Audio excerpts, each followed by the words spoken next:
Welcome to రాజనీతి.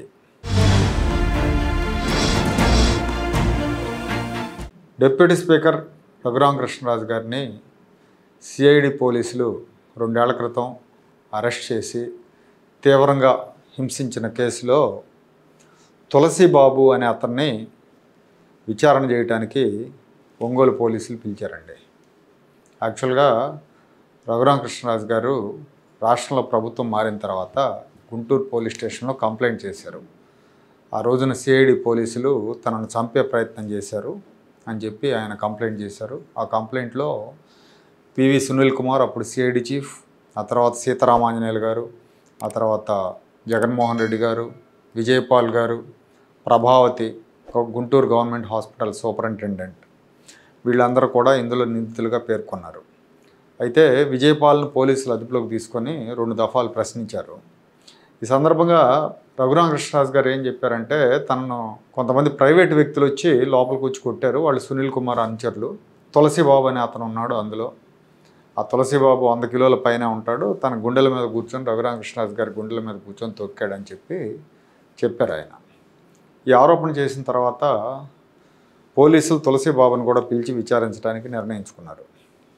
ఆ తులసి బాబుని విచారించే సమయంలో నన్ను కూడా పిలవండి అని రఘురామకృష్ణరాజు గారు లేఖ రాశారు ప్రకాశం ఎస్పీకి. అయితే ఆ లేఖని ఆనర్ చేసినట్లేదు వీళ్ళు. ఇక్కడ తులసి బాబు ఎవరు ఏంటి అనే విషయానికి వస్తే, ఈ తులసి బాబు ప్రస్తుతం అయితే గుడివాడలో తెలుగుదేశం ఎమ్మెల్యే వెనుగళ్ల రాముకి కుడిభుజంలాగా ఉన్నాడు. అదేంటి తెలుగుదేశం ఎమ్మెల్యే కుడిభుజంగా ఉన్నాడు, రఘురామకృష్ణరాజు గారిని ఎందుకు కొడతాడనే అనుమానం రావచ్చు మీకు. సదరు తులసి బాబుది ప్రకాశం జిల్లా, అక్కడ వైసీపీ ఆయన. ఇతనుకున్న సునీల్ కుమార్కి ఏదో మొత్తానికి గట్టి బంధం ఉంది.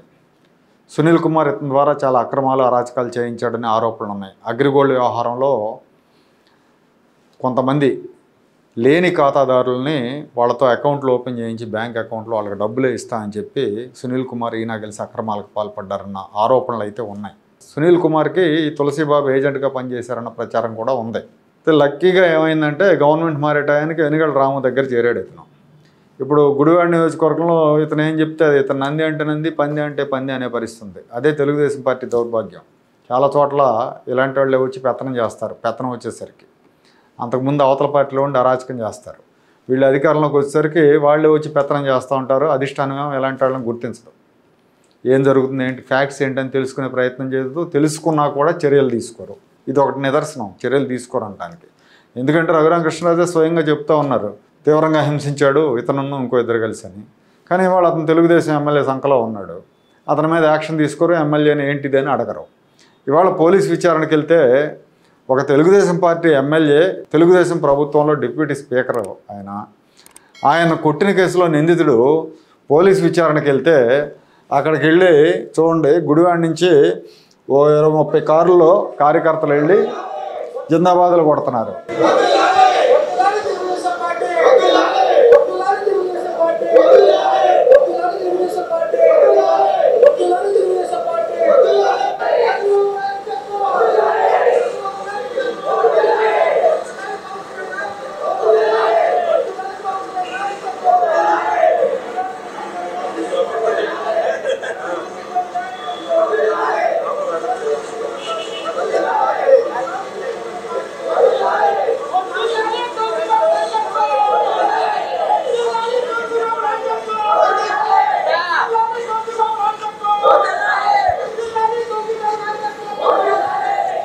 అది తులసి బాబు నాయకత్వం వర్ధిల్లాలి, చంద్రబాబు నాయకత్వం వర్ధిల్లాలి అంటున్నారు.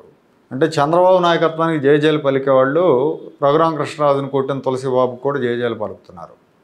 ఇక్కడ వాస్తవంగా వీళ్ళంతా గుడివాడ గ్యాంగు ఒంగోలు వెళ్ళారు. ఒంగోలు గ్యాంగులు ఎవరు రాలా.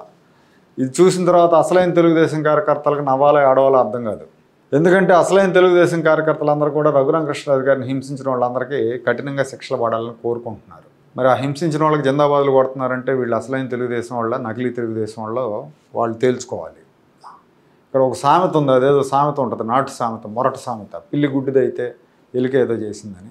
అట్లా ఉంది. అధిష్టానం పట్టించుకోకపోతే, అధిష్టానం గుడ్డిదైతే ఇలాగే ఉంటాయి. ఇలాంటి వ్యవహారాలు పదే పదే రిపీట్ అయితే పార్టీకి, నాయకత్వానికి విలువ లేకుండా పోతుంది.